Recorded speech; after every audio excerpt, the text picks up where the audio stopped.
আচ্ছা, দেয়ালের কি সত্যি কান আছে?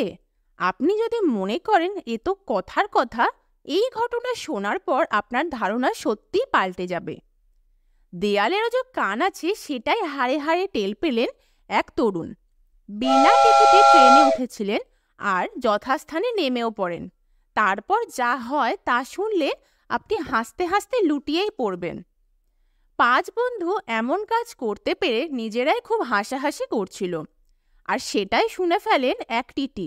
ব্যাস, সঙ্গে সঙ্গে অ্যাকশন। এখন ছেড়ে দে মা কেঁদে বাঁচি অবস্থা।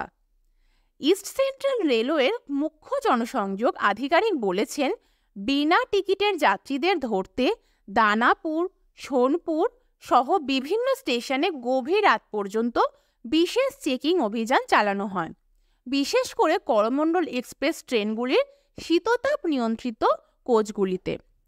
দীনদয়াল উপাধ্যায় স্টেশনে ট্রেন থেকে নামেন ৫ বন্ধু।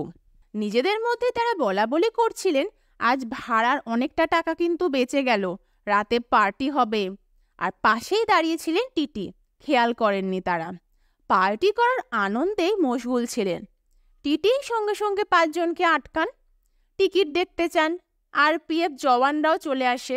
জিজ্ঞাসাবাদে জানা যায় দিল্লি থেকে বিনা টিকিটে এসেছে তারা। টিটির হাত থেকে রক্ষা পেতে একাধিক কোচও পাল্টেছিল, কিন্তু শেষ রক্ষা কিন্তু আর হলো না। শেষে থার্ড এসির ভাড়াও জরিমানা তাদের দিতে হয়। পুরোটা শোনার পর কি ধারণা হলো আপনার? কমেন্ট বক্সে কিন্তু নিশ্চয়ই জানাবেন। ধন্যবাদ ভিডিওটা দেখার জন্য, আর ভালো লাগলে অবশ্যই সাবস্ক্রাইব করবেন।